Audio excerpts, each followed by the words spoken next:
Welcome, listeners, to a new episode of Dungeons and Pop Aberrant Adventures as we return to fictional heroism. But first, Brian has some special news as we've actually managed to get some sponsors. Hey, Brian, hit us up. I would like to take this time to mention that we actually have a couple of affiliates now. I bet our listeners get really thirsty, don't they? We actually have a sponsorship from Liquid Water, Life Water, and we'll make sure to have that code up in today's soda break, so you guys can get in that. Because if you use our code Dungeons and Pop, you will receive, I believe, about 15% off your order.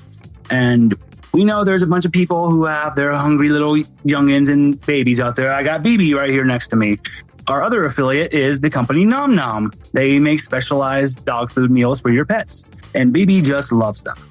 So, and that is the same affiliate code for that is Dungeons and Pop. And you'll receive 35% off your first order and package from Nom Nom. All right, Sean, I'm all done. Hey, buddies, we're back to the main arc of fictional heroism as Alexander, Wiley, and Raj head on to Tallahassee as they meet with Teddy, the local operative of the library, and maybe a local hunter. Strap in, folks. This is the finale of Season 1 of Fictional Heroism, and we hope you enjoy. And now, on to the show.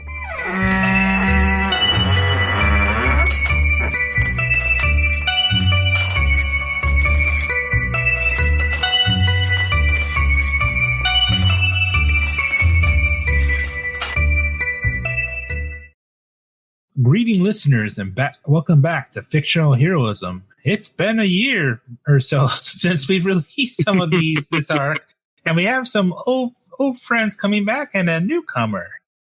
I think we should start with our newcomer, a wonderful person from from DMP's. I think we're still technically there are. What's the podcasting term where you're like a group and you hang out? A cast? You promote Discord? Oh no, like no, we're a bunch of podcasts. Oh, network community. Yeah, the Fun Installers Network. Hey, River, how about you introduce yourself? Hello, I'm River. Like Sean said, you can find me on Fun Installers Network. Where I played Teddy Maxwell in the Magic Initiative arc, and it's a short-lived arc, but still an arc. You can find me on Twitch, Twitter, TikTok, same username everywhere, River of Asgard. And yeah, still kind of new to podcasting, but I'm happy to be here. And I will be playing Teddy Maxwell, the Spellslinger. Very nice. Oh, Andrew, you spoke up, so why don't you reintroduce yourself, since it has been a year since you've been on the podcast. That is fair. Yeah, it has been quite a while. So, hi, this is Andrew. I am from the Thornvale podcast, where I play the character Bjorn, a like kind of a secret agent dude. But here I am playing a character in Monster of the Week who is the Crooked, is my playbook. And my name is Wiley Meowser. I am a cartoon cat a la Sly Cooper. And I get up to antics and stuff in this this crazy situation. We usually find ourselves in one of these fictional heroism episodes. All right.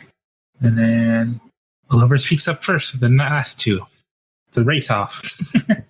An anti-race off, because you have to hold out the longest or not hold out the longest. It's hard to say. See, I was going to suggest playing rock, paper, scissors for it, and then I realized that we don't have cameras on. So that would have been just... It wouldn't have worked out. I'll just do it.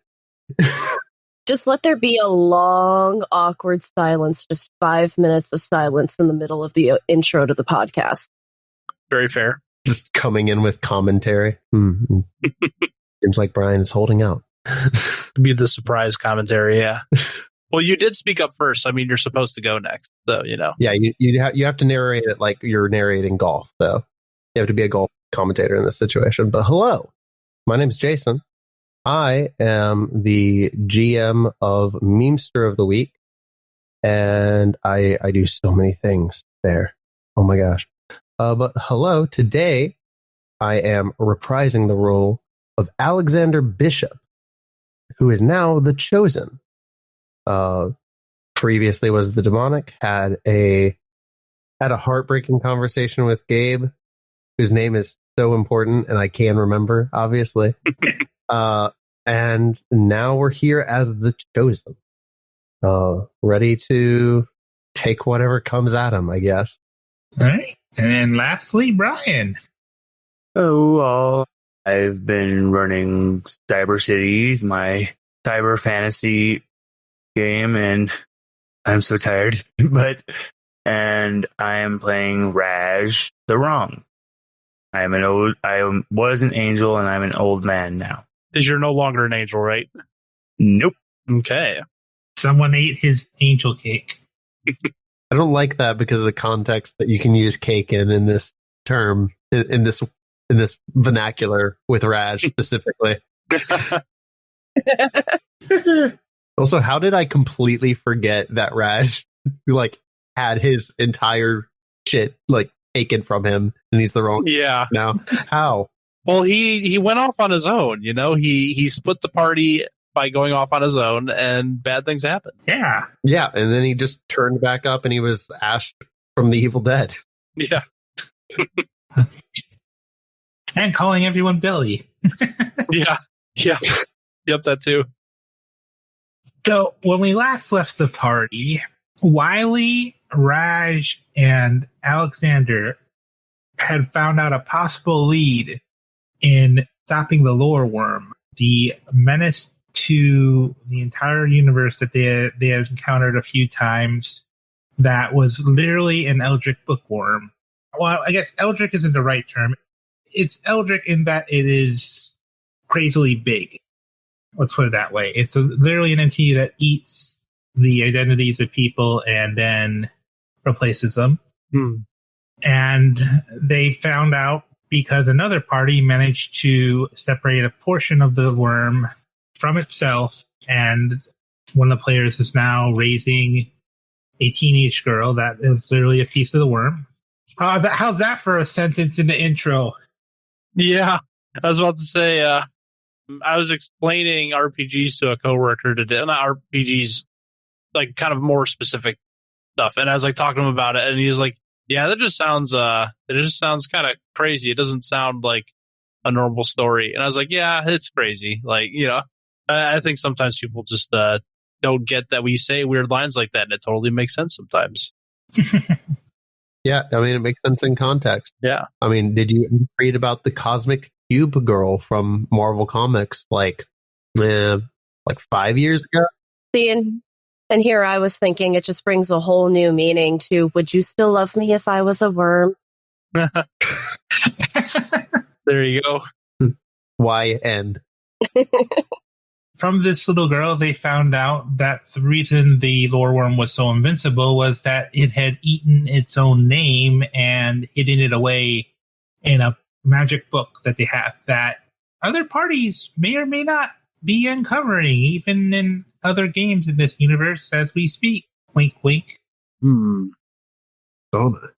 But they would need someone who had experience traveling through the kind of magic involved, dealing with stories and such. And so Greta, the leader of the organization, called up an old friend, a Mr. Ari Green, who informed her that he might need assistance down in the city of Tallahassee. And so the party geared up and started to make their way down to the city, and if I remember correctly, for our plans for meet up with the local contact for the library. Yep, that was the plan. I do believe someone has a beginning of mystery move. I do. So I have Destiny's Plaything. At the beginning of each mystery, I get to roll weird to see what is revealed about my immediate future. On a 10 plus, the keeper will reveal a useful detail. Mm-hmm. On a 7 to 9, you get a vague hint about it. And on a miss, something bad is going to happen to you. But we never miss in this household, so why would... You don't jinx yourself. Why would that ever be a concern? I only have a -1 weird, so this will be fine. Watch you roll snake eyes. I rolled a 6 and a 1 -1, so that is a 6. Wow. Who could have thought that challenging fate like that would blow up in your face like that? I love it. Mercury retrograde. Coming in strong. We love hubris and we love Hugh Burris. So I think how this plays out is you guys are driving the location where you've been told to meet up with Teddy, and possibly are. You don't know that. Been told you're looking for a Teddy. And Alexander, you fall asleep for a moment and you're having this weird dream where you find yourself walking into a strange warehouse. Where you think it's a warehouse, you're just looking around, there's all these cabinets and there's all these boxes of, you think they're toys, or either toys or action figures, something like that. And you're just walking around, and as you're looking around with a flashlight, and you're wondering where did everyone else go, and the light turns off, and your flashlight starts to flicker, and you're trying to hit it, and you look around, and you notice there's several little lights in the room. Several little red lights. And then you feel a sharp pain in your back. And as you're stumbling forward, you notice you start to stumble forward and then you catch it yourself. At least you think you catch yourself, but your body's not following your actions. And it's jarring because it's almost like watching a cutscene as you see your body start to, you're not controlling your body, and you have this is maybe triggering something because of your past, or how you were. There's just this dark chuckle in the room as you're getting up, trying to walk away, and not under your own power. In the back of your head, you're thinking, "Oh no, they found me. This is it. I'm not going to be able to do. I'm not going to be able to do what I chose to do." And I think you wake up with a start. And where am I? I was thinking maybe you're sitting in the back of the van with everyone else. Yeah, that was definitely the vibe. Are we there yet? Wiley looks over at his cartoon rhino friend Larry, who is driving the van, and then he looks back towards Alexander. He's just like, I don't think we are yet. How long do we have until Tallahassee? And Alexander is rubbing his back around his shoulder where in the dream he was stabbed. About how far out are we? I think you're a few minutes away, and I'm going to add some flavors to something, Jason. As you're rubbing your back, you feel something. That's not good. I'm gonna continue kind of examining it. Your back of your shirt feels wet in 4 small points, like you got scratched almost or something. Okay. Yeah, I'm going to pull my hand away and look at my hand. Do I see blood? Yeah. I think you see a faint bit of blood, and it looks, I think because you put it back there and you're rubbing, it's smeared, but yeah, there's 4 points where there was blood. It's smeared over your hand because you're rubbing your back, but you can clearly see there's 4 points on your hand where there's blood.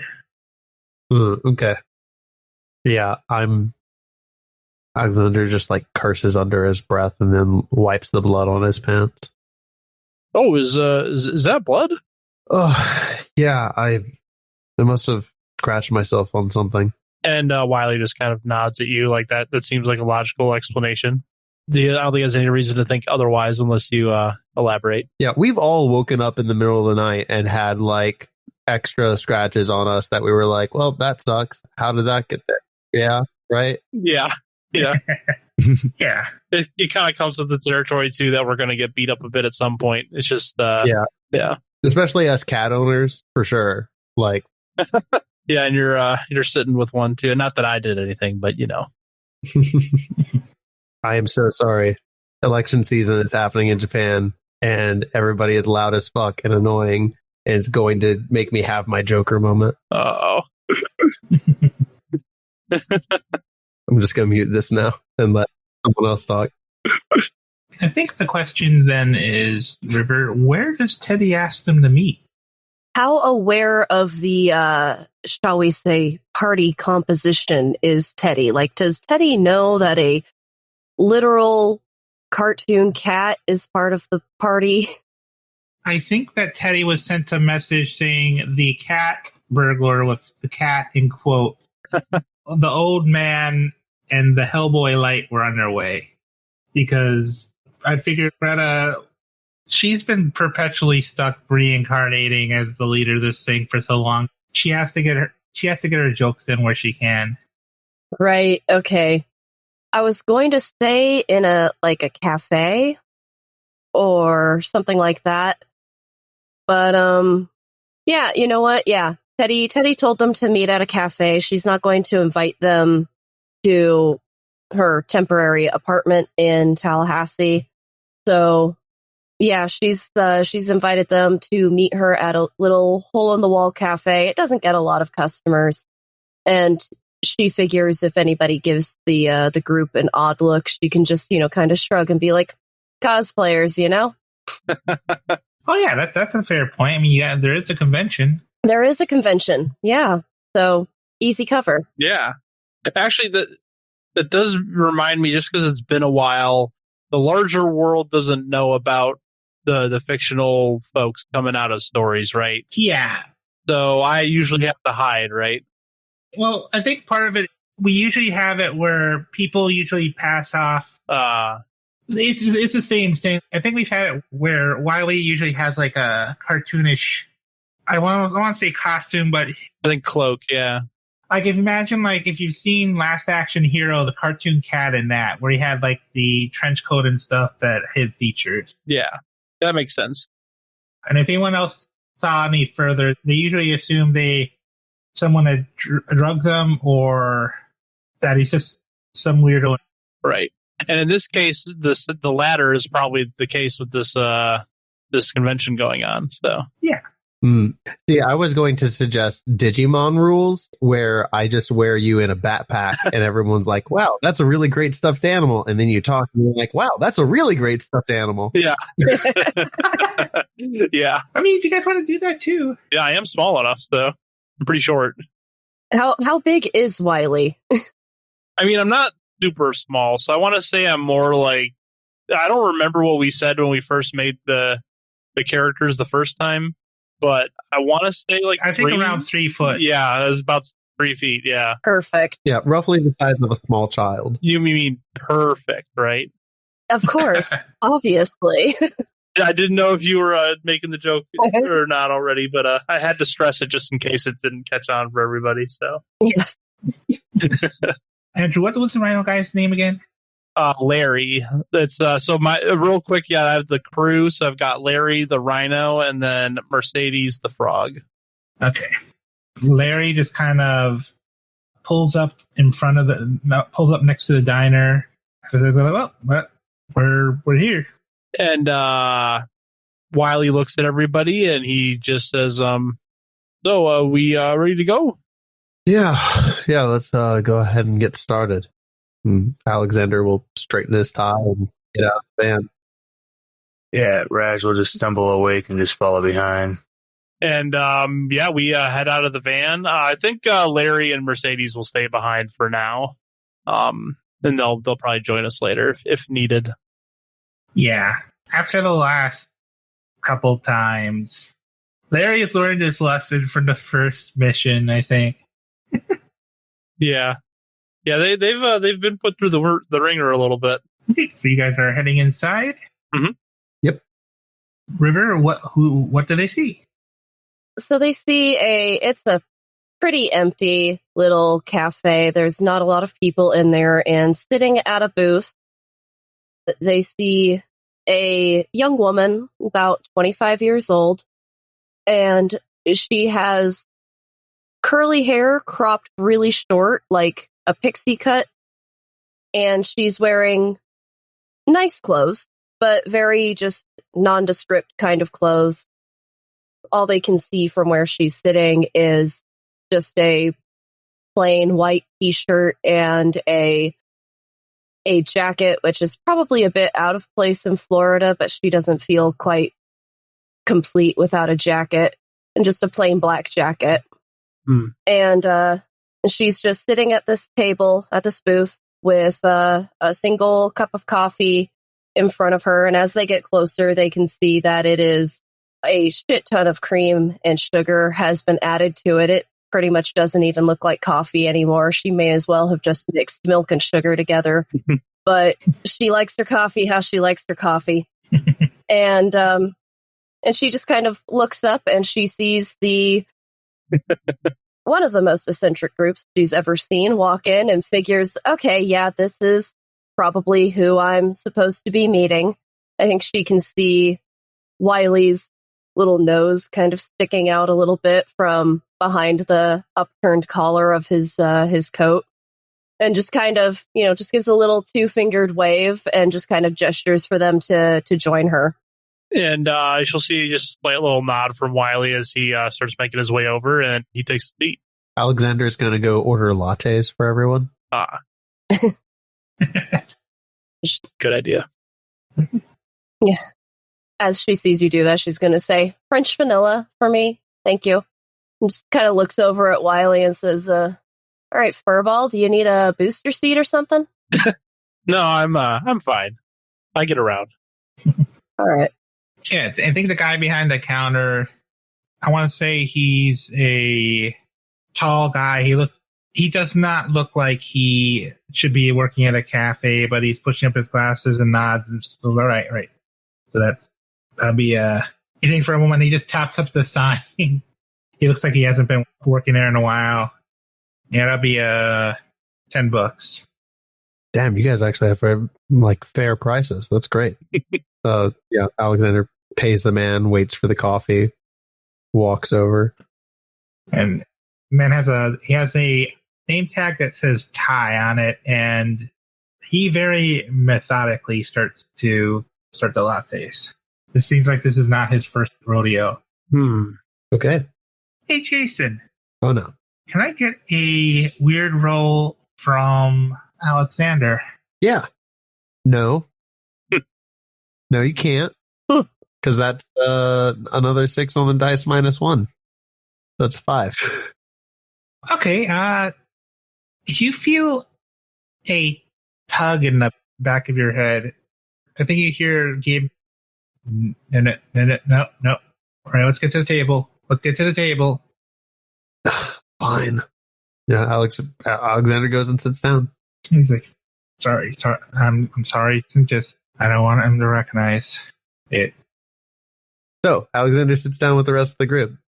Then, yeah, Gabe doesn't want to be recognized or someone to recognize the chosen energy.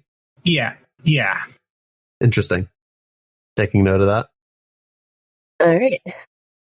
So Teddy kind of mostly pays more attention to her coffee. She picks it up, takes the sip, looks at the group, who I'm assuming all probably sat opposite of her. Would anybody have sat next to her? Because, it is a booth. Yeah, I think Alexander would sit down next to you and then fuck, I'm forgetting his name. Old man. The old man. Raj. Yeah, Raj.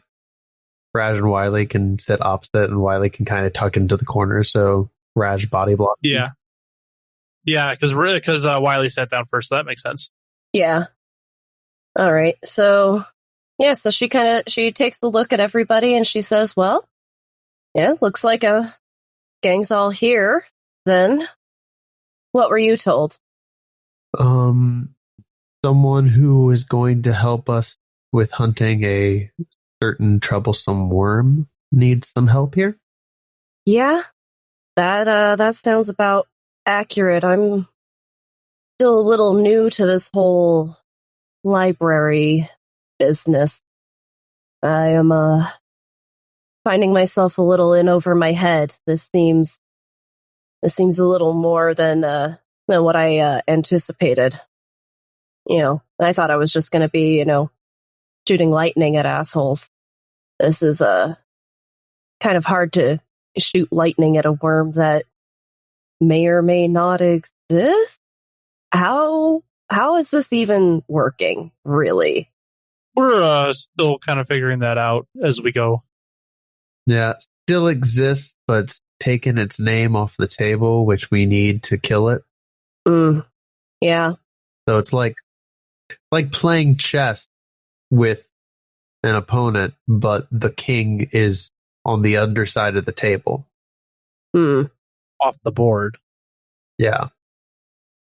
Teddy kind of pauses and looks a little thoughtful and just nods a bit and says, yeah, and all the books I've read, they say names held a lot of power. If that's what we need to stop this worm, then I guess that's as good a place to start as any. Yeah.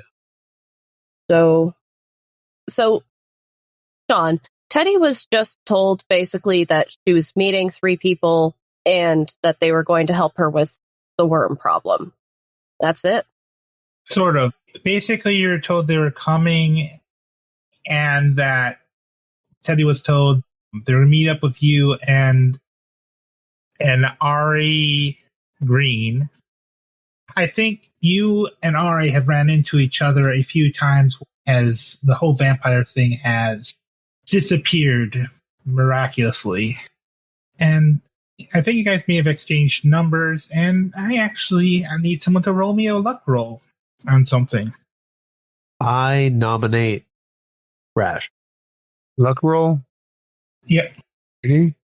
The 9. Okay. I think, as you guys are talking about this, Teddy, you get a text from the number you were given by Ari. Okay. I pull out my phone to take a look. There's a single message with the phrase broken glass, an address at a hotel with a hotel room. So this kind of reminds you because when you guys were talking, basically you were talking about he was going to look, he said he was going to look into something on his own. Okay. So this is a communication she's been expecting, not necessarily at this time, but she's been kind of waiting for it. Yeah, they're waiting for a contact from this number, and I think with the context of the message, this is the bad message. Basically, it was going to go good or bad. This looks like you're being told it went bad. All right. She looks at it, she nods, and then she calls over to Ty and says, "Can we get those lattes to go?" And she kind of waves her phone vaguely and says, well, looks like we've already have a lead. I have an address. I have a hotel room number. And it sounds like things have gotten bad. So, hope you guys know how to fight. Yeah, it sounds like we got here just in time. Finally something. And Ty nods and he starts putting the lattes into glasses, and he's being kind of like stylish with it. It's kind of surprising. It's like those like on a TV show, like like the fancy chefs in I don't want to say Oriental, but like the chop shop chefs, they're really fancy about it. Oh, like a hibachi grill. Yeah. Yeah, imagine that, but in coffee shop form. Is it the whole thing where he's like making patterns in the cream and stuff? Yeah. Which are going to be completely lost by the to-go lids. Yeah. Yep. Curse. Okay. Who's going to pick up the lattes as they finish when they put the lids on? Wiley can do that. They'll go scramble over there and reach up and take them. Okay. Wiley, roll me a quick, just a sharp. A sharp, okay. That is a 7. For 7, you kind of squint, and it's kind of weird because you're looking at a latte. You're not quite sure, but it looks like a cat face, the one that you're holding. Oh, interesting. He kind of like squints up at Ty through kind of his hooded face, and he'll take that one from the little styrofoam holder and then hand the 3 out to the rest of them to start taking theirs. He's kind of curious how this guy knew he was a cat, but he doesn't say anything. I think Kai just kind of nods slightly, and let's just say, with a 9, I think his eyes glint a little bit more than usual. Wiley will wait until the group exits, and then, unless anything else happens inside, he'll just turn to... I'm already blanking on names. Oh, Teddy. He turns over to Teddy, and he just says, You know anything about that barista? Do I know anything about that barista? He just started today. All right. Yeah, he's a new hire. Do know he's just taking a temporary shift? He mentioned there was something about that. He was in the area for a convention and just took up a temporary shift when he saw they were having trouble filling the shift, and he offered to pitch in. Okay. And he's an artist. I would say that you've seen him draw on his breaks. A few times he's been in here earlier, and he's been on break. All right. Well, so as Teddy's slipping out of the booth, she leaves a 20 on the table as a tip, and just kind of, nods to Ty and is just like, hey, tips on the table. And, just as they're walking out, she says to Wiley, she's like, yeah, no, like, I haven't seen him around before. He seems new. I think he's, probably just trying to earn a little extra money. I think he's in town for the convention that's happening. And Wiley's just kind of nodding at her, and he just says, somehow he knows that I'm a cat, I think. And she just kind of gives him a look. Just kind of...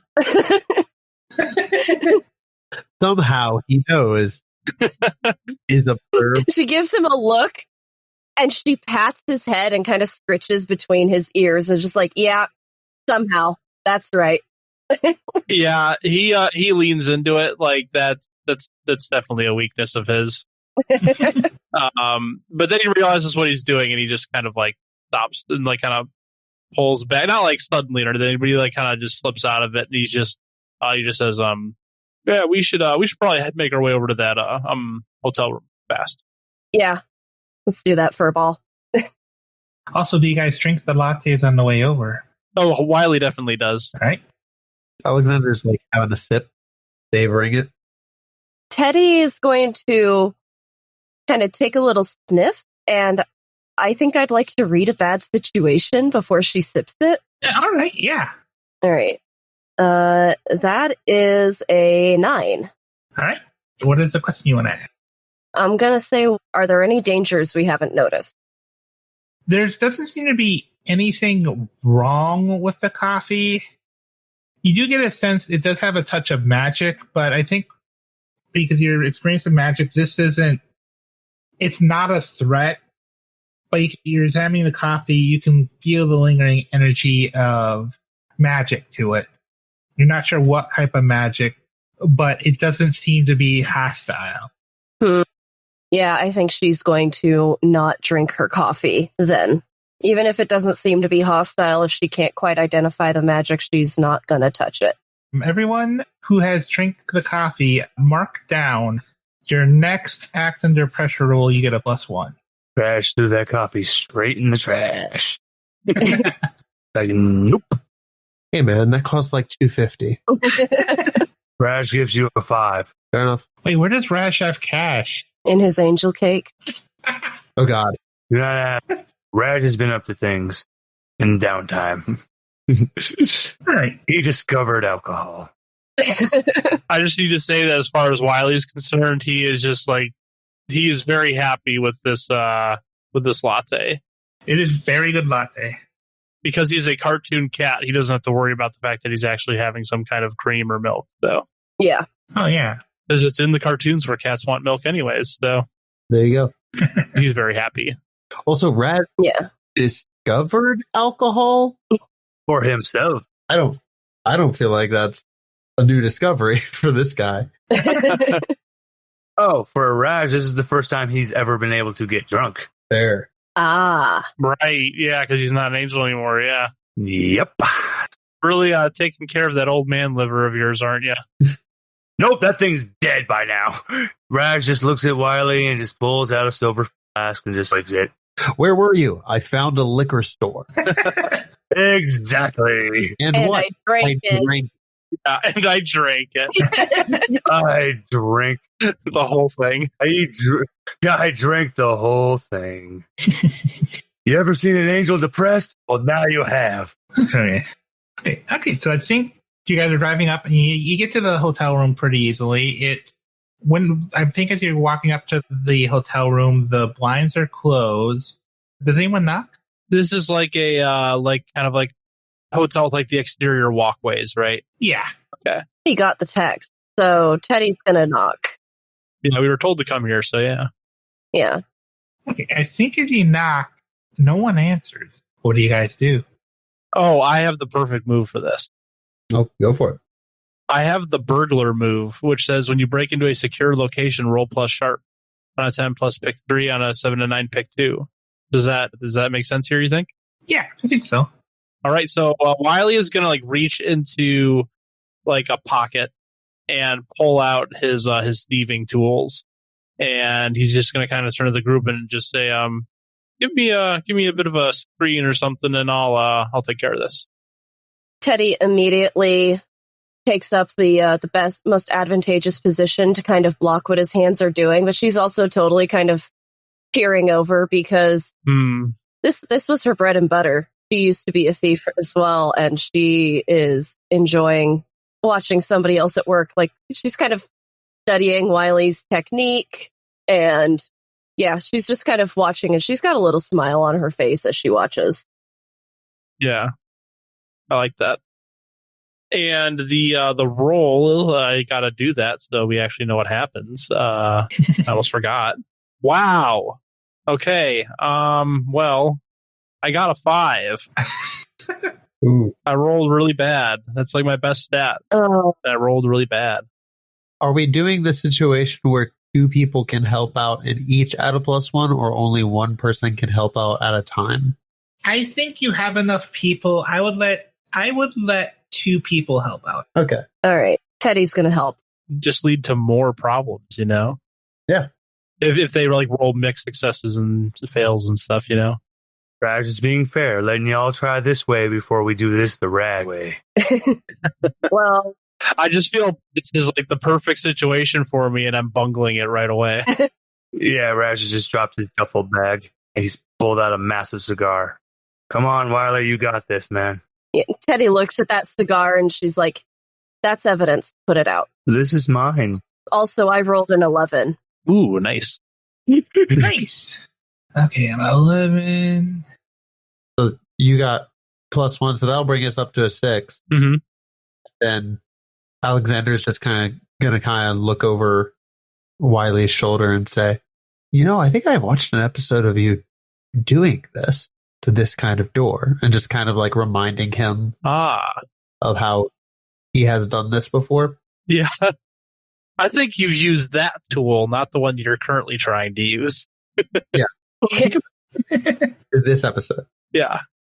Yeah, Teddy gives Alexander kind of a glance at that. Like, she wouldn't necessarily have pegged Alexander as a thief or someone with experience in breaking into things. Nope, just a fan of my friend's cartoon. Yep. Yep. Okay, so that is... I can't remember if we established, but did you like know the cartoon ahead of time, or has it like become a show that you've watched and liked since we've met each other? Oh, he watches it like during our commutes. Yeah, I like that. You get to watch it from the van of the show, like. Yeah, he's watching it like on the DVD player. Yeah. In between missions. Yeah. That's a 9, so you get an additional +1 from that help out. Nice. Okay, I think with that, I think you guys are pointing this out, and you guys get it open, but Alexander, you hear the familiar rumble of a housekeeping cart. What do you do? Oh, should I pick my 2 things before or after? Pick them now. Sorry, my bad. Yeah, because I was originally going to pick you get in undetected and you find what you were after, which means I don't select you get out undetected and you don't leave a mess. So that might mean that you could delay what you were about to do, or I'll leave that up to you. But just Okay. Yeah. Those are the two I didn't pick, so we'll get in first without being seen.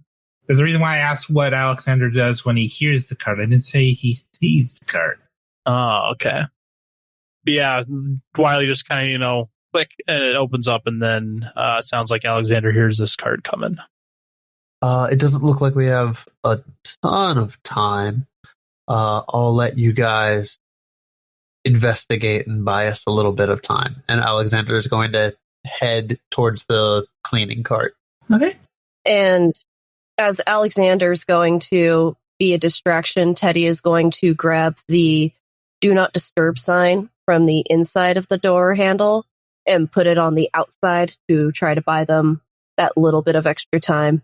As a former housekeeper, let me tell you, those D&D signs were a godsend. Does it mean you didn't have to deal with that room, right? Exactly. Yeah, I love those things too. On the other side, for just I just like privacy, Yeah. Yeah. So you guys get in and you manage to close the door, and inside it looks like a used hotel room. There's a suitcase open up. There's a bunch of clothes that look like they come from Goodwill. Sorry, Cap. You established this. I remember this being established in Crimper Crit. Yep. And actually, you know what? Someone roll investigate a mystery. I'll roll. Oh, damn. Okay. That is a 4. So what is that? 4 failures as a team now? I brought it on. Yeah. I don't get anything on just 1 for investigate a mystery, do I? I don't think so, yeah. Yeah, no, I don't get any holds. So yeah, Teddy kind of looks around, and I think she was like, with the broken glass hint, she was looking for like a damaged window or something. She's not really seeing anything. She just kind of sees a hotel room left in greater disarray than what she would have figured Ari would leave his room in. He seems like such a precise kind of individual. She's kind of surprised that like his clothes are out and everything, but I don't think she sees anything besides that. She's just kind of like, oh, okay, I guess he's a bit of a slob in his private life. Feels so bad. You're slandering his good name, and he's not even here to defend himself. I'm sorry, Cap.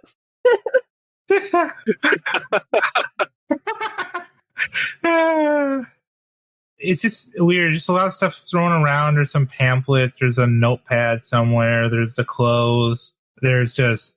It almost looks like someone's been in here, but you just kind of get the sense that you may have just missed him, or... It's strange. He sent that message, but there's no sign of broken glass here, so what's going on? Like you said. Yeah.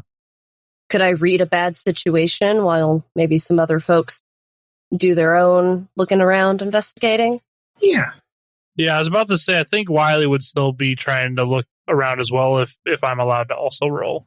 Actually, you know what? I just had an idea. Okay, so, yeah, I would say read a bad situation, and I think, if it's all right with you, River, I think you're examining the mirror in the bathroom. Okay. All right. Let's see. God damn it. That's 3. Yikes. Oh no. Oh, remembering to mark experience when we get actual failures. Oh, yeah. Yeah. Oh, yeah. Oh, I leveled up. I'm glad I remembered that. Teddy hasn't failed much. I kind of forgot I had to do that. Hey, so... I can move on to my roll. Yeah. We'll do that, and then we'll do Alexander, and then we'll go back to Teddy. And their predicament. The question I did have is, does my burglar decision for you find what you were after, do I need to roll, or...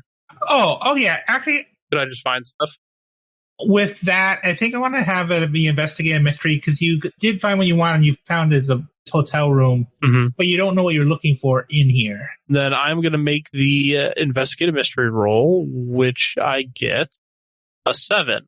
All right. What is your question? I'm going to ask, what is being concealed here? Yeah, I think as you're looking around, you pick up the notebook, and it has some scribbling on the front, and you start kind of going back and forth around in it, and you realize there's notes on it, but they're on, instead of being in the front of the book, they're in the back of the book with just some nonsense scribbling in the front. Okay. And you see a very distinguished, very old-fashioned handwriting mentioning, it just has like these various notes. Vampires missing. Sears is active, now a convention center. Is the mouse behind this? Mm. And notes, get cable, research mouse. Disney? Is the mouse behind this? Ooh. We don't say that name. We can't afford the lawyers. Oh, yeah, you're right, yeah. So Wiley is like flipping through this. He finds these notes in the back. And he just says, hey, I got something here. He just like calls out to the room. And then, like, presuming if people head over, he'll just kind of point to some of the passages, and he says, saying something about the vampires disappearing and Sears being a convention center. And what do you think of this, Teddy, being from the area? Yeah, Teddy takes a look, and she's like, I mean, yeah, that tracks. I was originally here to keep an eye on the vampires, and you know, they're nasty little fucks, but, you know, I was doing my job, and then, yeah, they just up and disappeared one day, and, yeah, that convention that, you know, the barista was in town for, that's happening at the old Sears. It got turned into a convention center. And, I mean, yeah, that all tracks with what's happening, but, you know, would I recognize Ari's handwriting? Yeah, he gave you his phone number on, like, a little piece of paper. It's definitely Ari's handwriting. Yeah, so she says, yeah, this is Ari's writing. I mean, if Ari thought it was worth noting, then we should probably look into it. Although, God, how is he not aware of the House of Mouse? Like, they've been around forever. That man, I swear, he's so smart in some ways. And I will leave it at that. This does bring up a question for me, by the way. Yeah.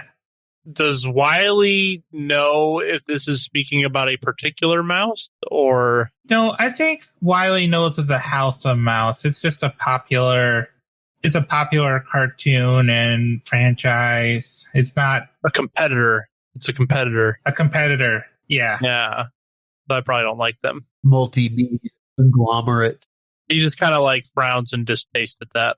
I think like maybe there was like a crossover movie, and Wiley's actually sour about that because he saw the movie, and because of the rights, it was a crossover with Bonsai Bunny, where they had all these different cartoon characters come onto the screen, and Wiley was not allowed to win. No one could win in any of the rivalries. It was all. And if anyone understands that reference, guess what I'm leaning towards? You're old.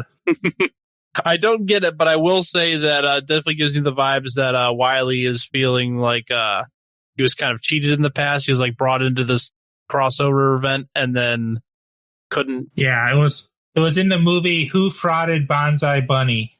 Oh, okay. I know what you're referring to now. Yeah. Oh. Yeah. Teddy sees Wiley make a face, and she kind of smirks. And she's like, what? You prefer birds? Not a big fan of mice? Well, I usually try to eat them. Well, that tracks. I think this would be an awfully big mouse to try to eat, though. I think I'm up for the challenge.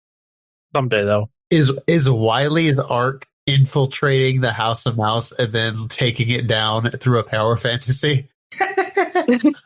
It might be. It might be. It might be making his like kind of Hanna-Barbera-esque, not his company, but like, you know, that brand, and making it big enough to take him on. Yeah.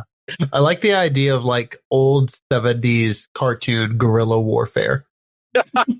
Yeah. It's cutthroat. Oh, that's funny. And now it's time for the results of Teddy's failure. Yeah. This is before Alexander's thing, but you hear the truck start up outside and peel away and start driving off. Well, I'm definitely going to go check on my friends there. Yeah. Yeah. Wait, was that our ride? Teddy's going to follow. Yeah. Wiley just kind of says over his shoulder, yeah, they normally wouldn't have a reason to leave, I don't think, unless it was important. And then we got a flashback to Alexander and the maid. Housekeeper. Or housekeeper, yes. Yeah. Alexander is going to run around the corner, get eyes on the housekeeper and their cart. And then as they leave and walk into a room and leave their cart outside to kind of establish okay, hey, this is what's going on in this room. This is what I'm going to need to start turning it over and all of that. I'm going to use Trick of the Eye, which means I can cast illusions as if changing reality around me. When I weave an illusion, I roll plus charm. On a 10 plus, the person is fooled for the duration of my illusion. On a 7 to 9, it doesn't quite work. It can be seen or heard, but not both. And on a miss, the target is aware of my tricks, and I get a -2 going forward when I deal with the target. So, I am going to use Trick of the Eye, and I am going to make their cart disappear. Okay. All right. Jesus Christ. That is another 6. -1. So, what happens? So, Mr. Keeper? okay, so I think as they start to go in and you start to do this, I think they come back out. They look in the direction of the cart and they start looking around suspiciously. And I think I need read a bad situation from you. Okay. Read a bad situation is plus cool, right? Yeah, I believe so. Yeah, let me double check. Actually, I'm pretty sure it's sharp. Let me see. Oh, yeah, plus chart. My bad. Okay, sure. So that's going to be an 8. All right. What's your one question? Are there any dangers I haven't noticed? I think as they turn towards the cart, something sticks out about this person. They're hunched over slightly forward. And as they turn, you notice something on their back twitch as they turn towards you. And I think it's kind of horrifying is that as they turn, you realize this person, at first you thought maybe this person just had a hump or something or some injury or something. No. There is something under the back of their shirt as they turn in your direction with red glowing eyes and grab a mop off of the cart and charge at you, screeching. Ooh, unfortunate. You can find Dungeons and Pop on Twitter at Dungeons Pop and on your favorite podcast app of choice. We split into 4 separate podcasts, DMP Legacies, which will continue We're Not in Kansas Anymore, and several of our campaigns that don't fit into the other. You can find our cosmic fantasy stories such as Adventures of Attitude and Fictional Heroism on Dungeons and Pop Aberrant Adventures. And you can find where we are showcasing our friends in the community who don't necessarily have the time to run a podcast on their own or are just new to the community in DMP Stories and Stein. Cyber City and Brian's Spelljammer's campaign are continuing on the Infinite Nerd Theorem, which is linked in our show note. In addition, we have joined the Fun Installers Network, a group of independent podcasters working to help each other boost themselves and bring fun to the community. You can also join our Discord social club and join for a game even once. Thanks for listening, and if you enjoyed the show, please leave a review.